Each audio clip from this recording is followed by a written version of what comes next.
Thanks. Okay, so how many of you have heard of alkali water? There's really quite an internet sensation. So many people that I've met said, okay, you guys are doing a water filter, right? What about alkali? Can you use alkali? Isn't that great? Have you seen the promises that they make? Right? Alkali water should give you more energy, will help you lose weight, will help you avoid certain diseases, heart disease, cancer, whatever it may be. Have you seen those claims? Yes. Very convincing. Yes. Now, do you believe them or not? Be honest. You really don't know, do you? But your friends are raving about it so much, and it's so cool that you wonder if there's some truth to it. And it's not just about the water. They're saying, okay, you know, alkali water, that's the first step. Now you need to go on an alkali diet, right? Because you don't want your body to be acid because it increases the possibility of all these issues. I want to explain a little bit of that to you today. And sort of just, because it's really time to dispel the myth about alkaline water. Do you want to learn a little bit of chemistry? Yes. All right. So I've got my whiteboard over here. Let's talk a little bit about this then. What is alkali?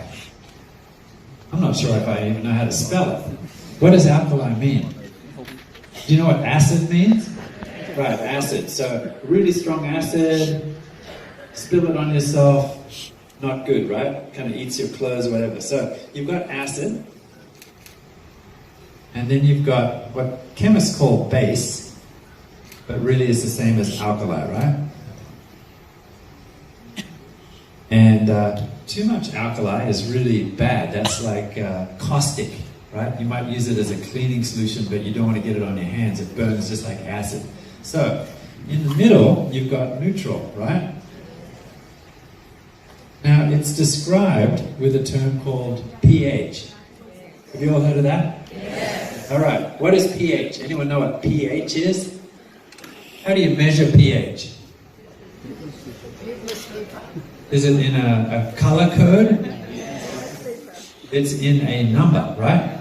So pH, neutral pH is what? Do you know what number that is? 7. Yeah, okay. So you guys have done some chemistry. All right. Now, this pH scale, it's the pH scale, right? It's actually small p, big H.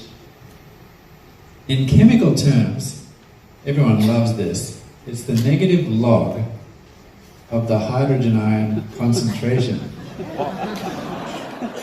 The negative log of the hydrogen ion concentration. You know, that's just how the chemists write the equation, but it's really not that difficult. Okay? If it's an acid, it's going to have hydrogen ions in the solution. Lots of hydrogen ions. And the stronger the acid, the more concentrated the hydrogen ions. That's not so hard, right? Right? The important thing to remember, though, is it's a log scale. Now, what do I mean by a log?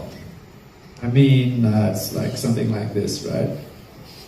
Something that's a log, right? Now, a log really means sort of like multiples, tenfold multiples, right? So all you need to know is, now if I'm going towards acid, what's the next number going to be? 6. 6, right?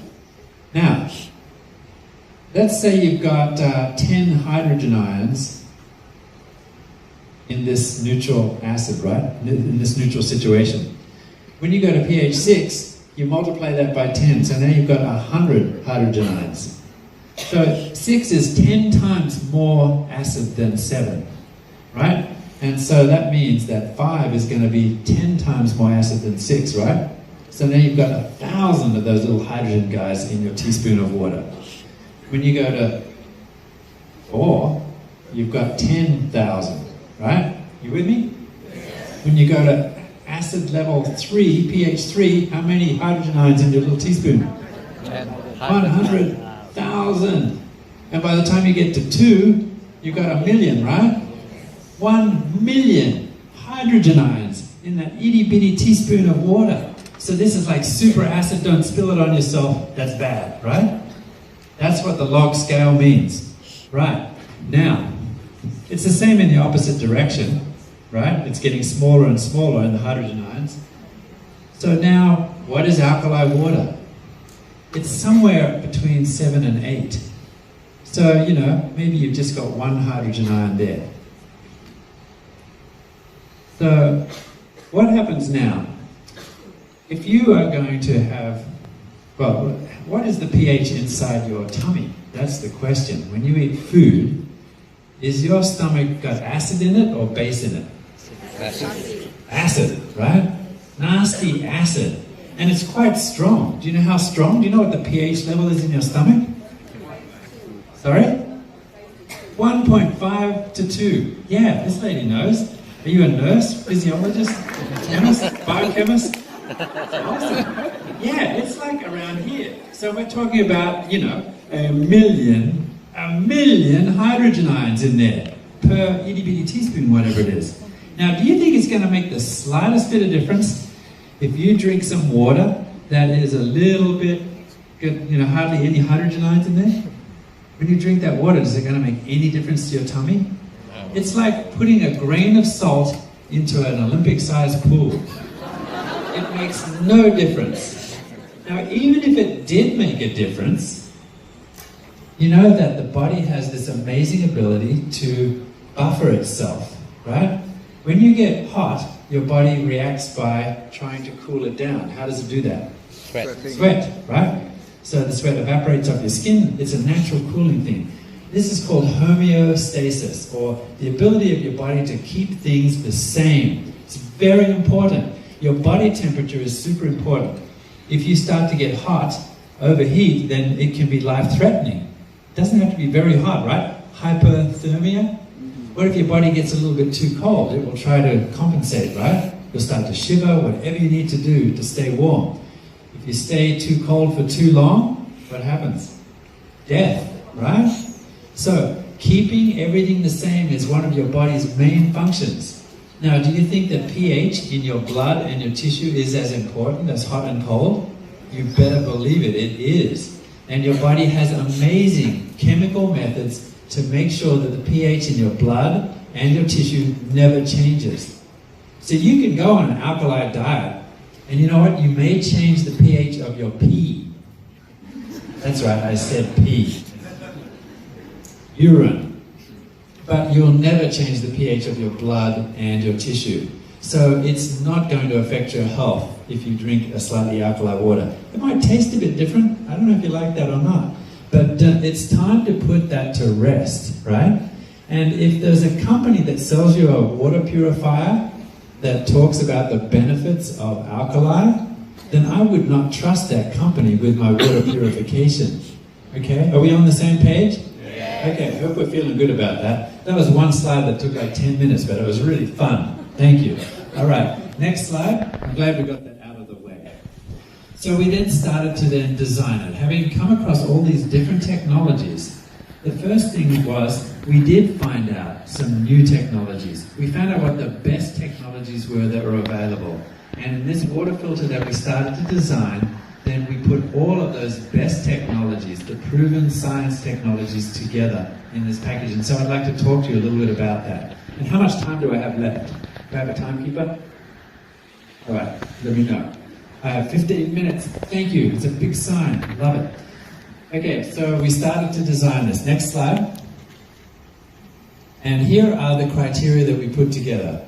First, an intelligent ultrafiltration, right? Ultra, meaning that's more than microfiltration. This is very high level of filtration down to very small levels. Next is fast installation, right? We want you to be able to put this together without all the complicated mess that sometimes is required. Next slide.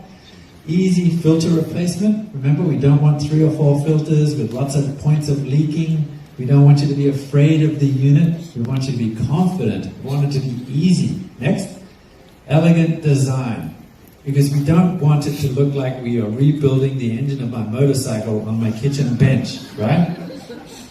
We want a small footprint because not everyone has a huge kitchen.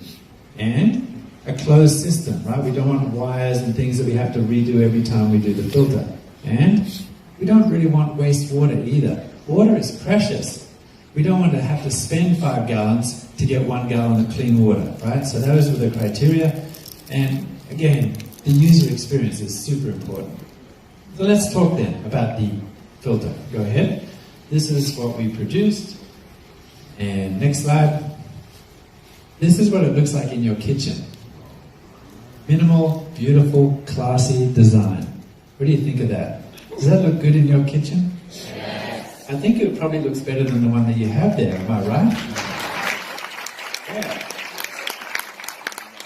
So, let's look at the ultra pure i4 technology. Next slide. Let's look at the inside of the unit and show you what we designed.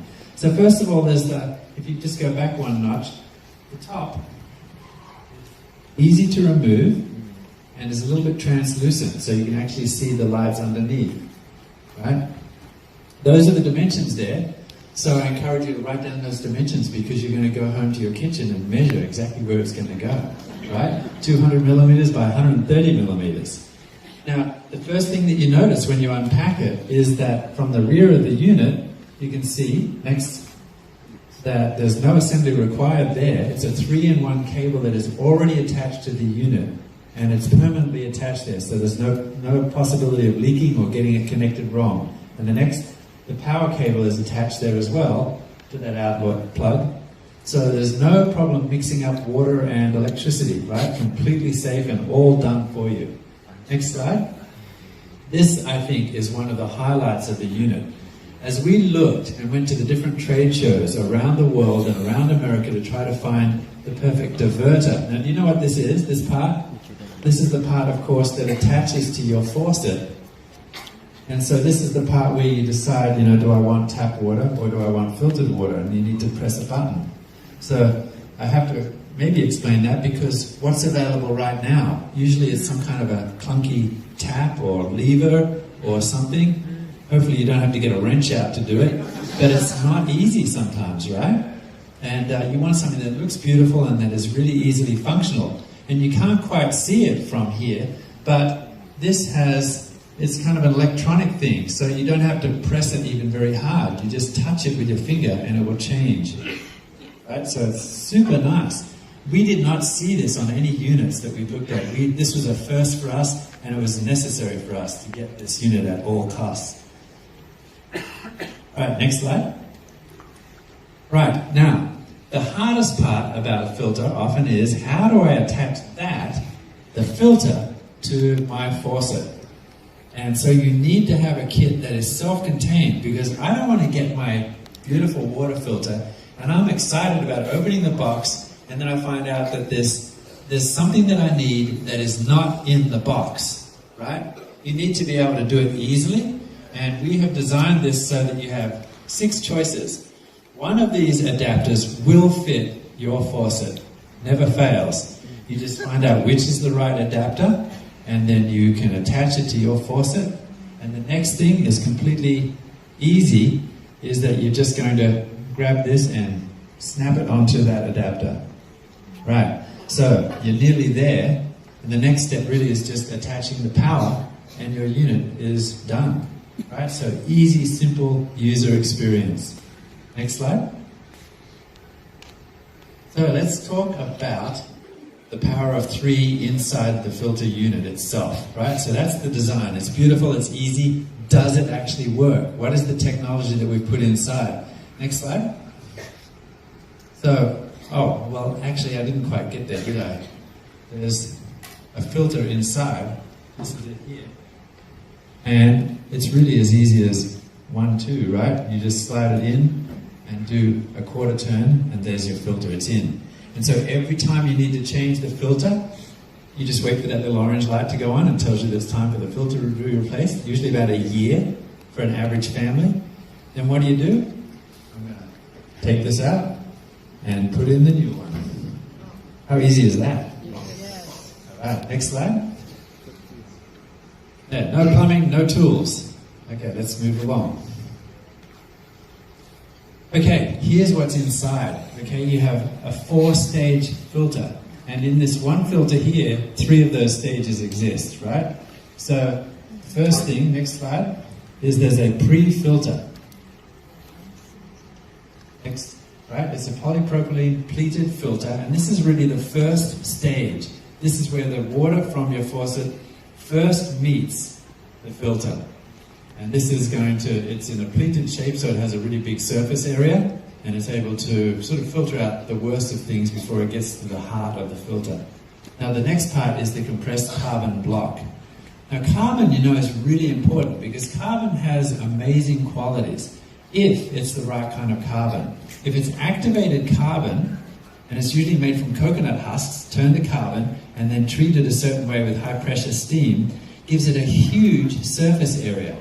So 3 grams, do you know how much 3 grams is? It's about a teaspoon, a little bit less. 3 grams of this black magic stuff, black magic, actually has a surface area about the same as a football field. Wow. Is that not amazing? So 1 kilogram is about 2 million square meters. It's amazing how much surface area this has.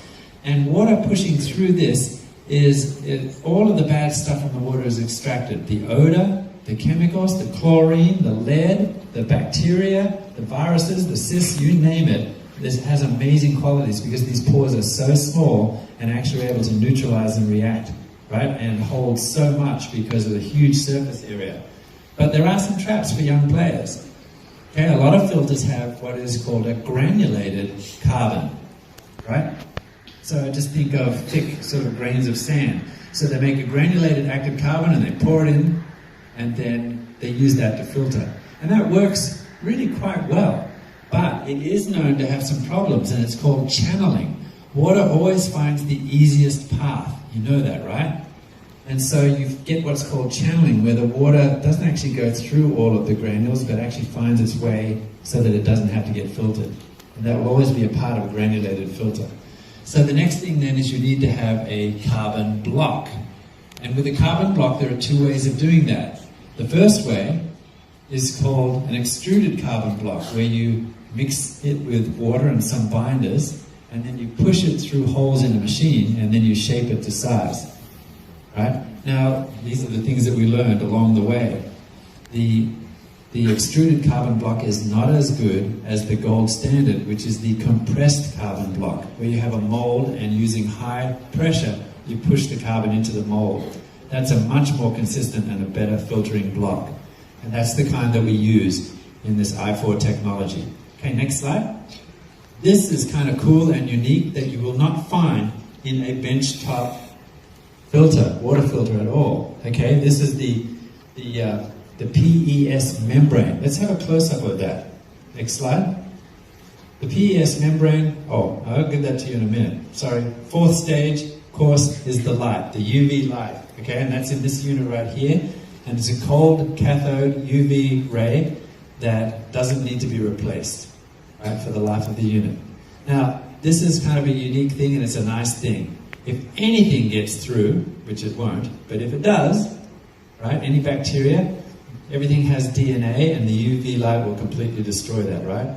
So, okay, let's look at a little bit more.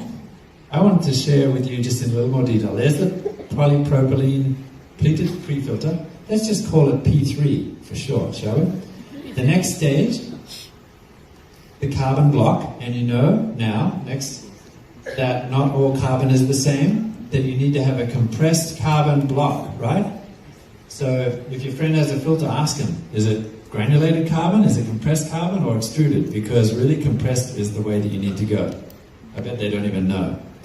And finally, the PES membrane. Now this is a really cool technology that we actually stole from the reverse osmosis concept. Okay, so this is very unique for ours. Let's have a close-up here.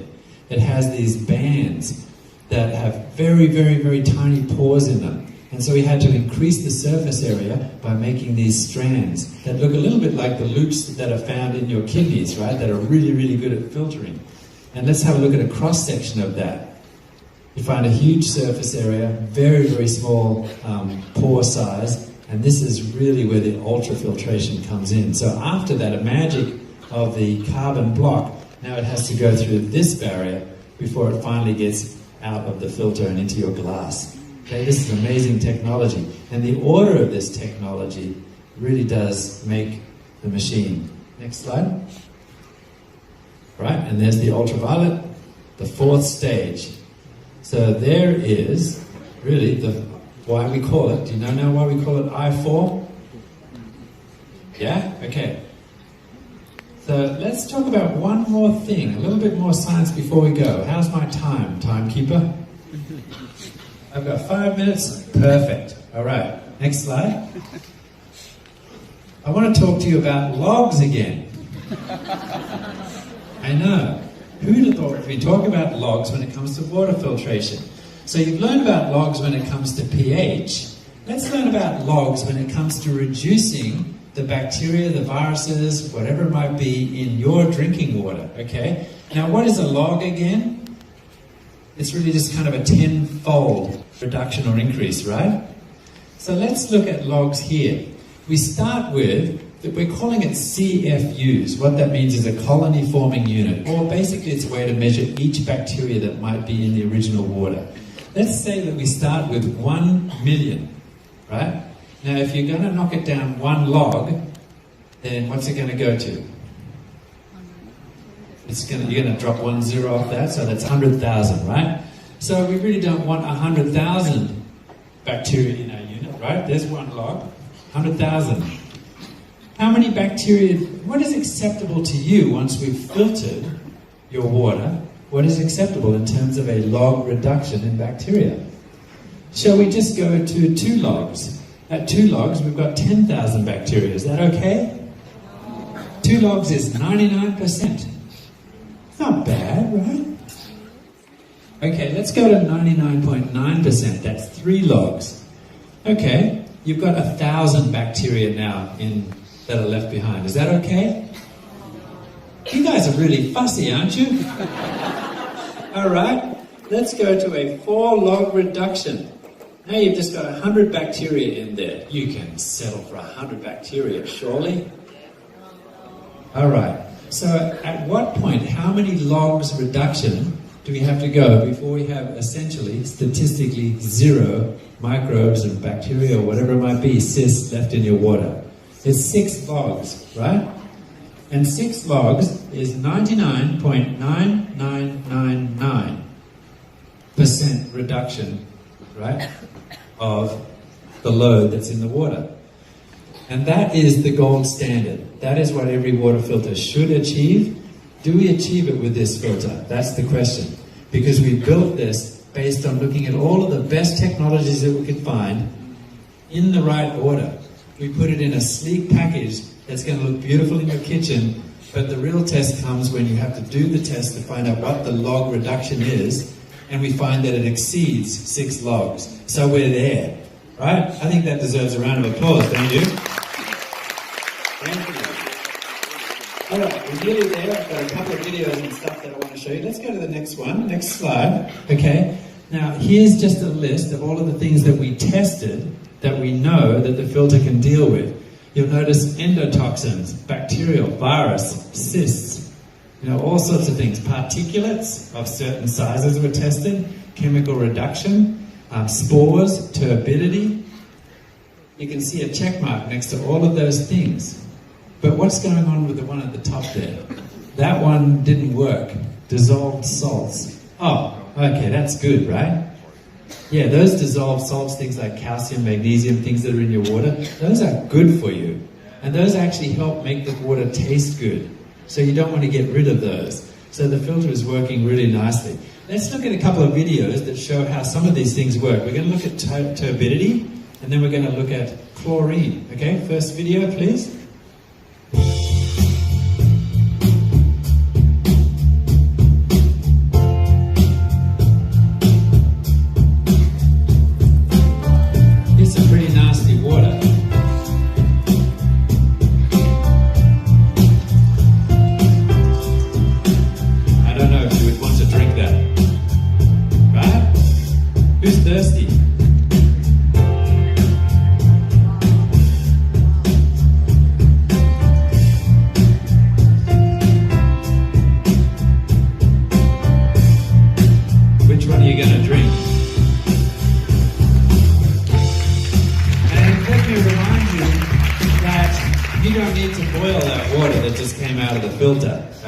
Ready to drink. Okay, now you could see very dramatically how it changed that. It took the turbidity out of the water. But there are things in the water that you can't see that still are not necessarily good for you. And one of them is chlorine. Now, chlorine is wonderful for cleaning swimming pools, right? And hot tubs. But I don't know if I would drink the swimming pool water or the hot tub water, right? And it's not bad. It's not going to hurt you too bad to drink it. But it doesn't taste good. And it does have an impact on your body, right? For example, what we are learning, one of the cutting-edge areas of science right now, is the impact that the friendly microbes have that are in your body on your whole gastrointestinal tract. Right? We have this symbiotic relationship with the friendly bacteria in the GI tract. And it turns out that drinking water that still has chlorine in it can actually impact that healthy population of bacteria that are in your GI tract. So that's another thing, for taste and also for your health. Once chlorine has done its job, maybe it's a good idea to get it out of there. So this next video will show you just quickly a test that we can do to show, does the i4 Ultra Pure technology remove chlorine from your water at the tap? Let's look at the next video.